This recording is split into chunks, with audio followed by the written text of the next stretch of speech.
Good morning friend, আমি কথা বলি আবার তোমাদের কাছে চলে এসেছি আমার দেখা ব্লগ নিয়ে। তো আজকে আমাদের বাড়ি ফেরার দিন। সকাল সকাল চলে এসেছে আমাদের কফি খাই, তারপর ব্রেকফাস্ট করতে যাব নিচে। তো চলো আজকে ছোট করে দেখাবো, বাড়ি ফিরে যাব আজকে। একদম চান ঠান করে রেডি হয়ে চলে এসেছি ব্রেকফাস্ট করতে।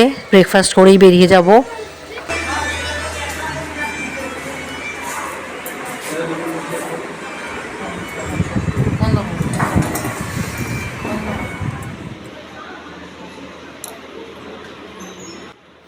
আজকে ব্রেকফাস্টে নিয়েছি ডিম টোস্ট।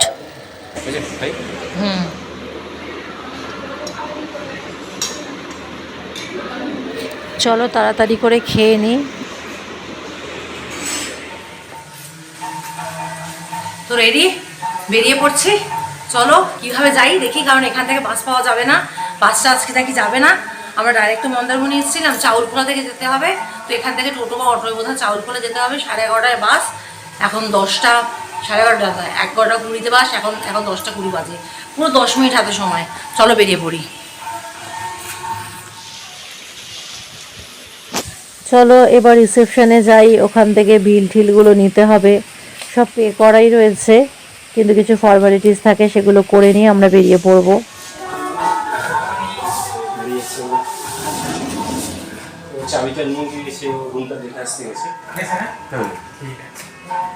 ঠিক আছে দাদা, এখানে আসবে কি করে, নাম্বারটা একটু বলে দিন।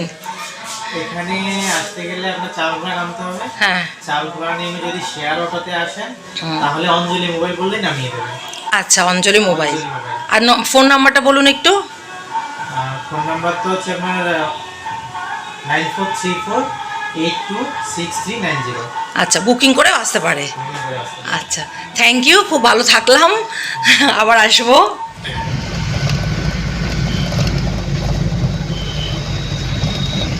আমরা ট্রেকারে করে যাচ্ছি এবার চাউলখোলার দিকে। তোমরা ইচ্ছা করলে ড্রিম বাসন্তীতে আসতে পারো। আমাদের এই যে হোটেলটা ছিলাম তার নাম ড্রিম বাসন্তী, তোমাদের নাম্বারও বলে দেওয়া হলো। চলে এসেছি চাউলখোলা। ট্রেকারে আমাদের 15 টাকা করে পার হেড নিল। এই 10-15 মিনিটের মধ্যেই পৌঁছে গেছি।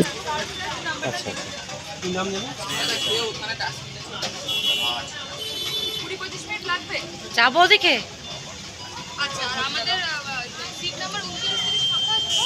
তো চলো এগিয়ে যাই, যেখানে বাসের ডিপো সেখানে দাঁড়াবো। আমরা যে বাসে এসেছিলাম উনি বুক করে দিয়েছেন আমাদের এখানে। এখানে এসেও বাস বুক করতে পারবে তোমরা। আগে থেকেও বুক করে রাখা যায়, তখন এসেও ফাঁকা থাকলে বুক করে ওঠা যায়।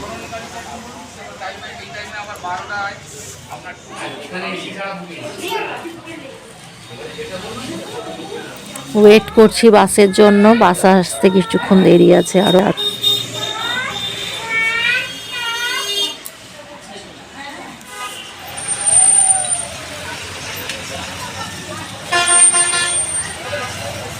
ওই যে দূরে আমাদের বাস আসছে, আমরা বেরিয়ে এসেছি ওই বাস ডিপোর ভেতর থেকে। উঠে পড়েছি বাসে, এটাও এসি বাস। এটা আমাদের উঠলাম আমরা চাউলখোলা থেকে, ডাইরেক্ট যাবে ধর্মতলা। ওখান থেকে আমরা মেট্রো টেট্রো করে চলে আসব। আর আসার সময় যে বাসে এসেছিলাম ওটা গড়িয়া থেকে উঠেছিলাম, আর আমরা পুরো ডাইরেক্ট মন্দারমণি অবধি পৌঁছে গেছিলাম। কিন্তু এখানে প্রত্যেক দিন মন্দারমণিতে যাওয়ার ওই বাসটা পাওয়া যায় না ডাইরেক্ট, তাই জন্য আসার সময় পাইনি। উনি আমাদের বুকিং করে দিয়েছিলেন। এখান থেকে আমরা উঠলাম, উঠে চলে যাচ্ছি এবার ডাইরেক্ট ধর্মতলা।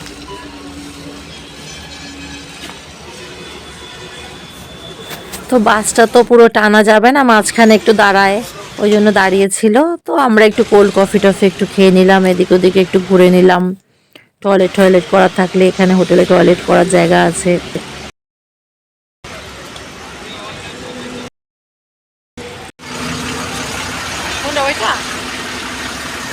চলো আবার বাসে ওঠা যাক।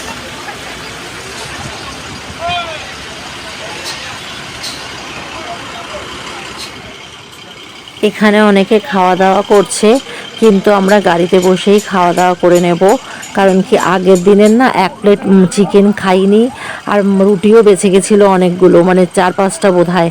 তো আমরা ওগুলোকেই ওদেরকে বলেছিলাম ফ্রিজে রেখে দিতে, মাংসটা সকালে গরম করে দিয়েছে, রুটিটা তো এমনি ছিল, ওটাই নিয়ে এসেছি।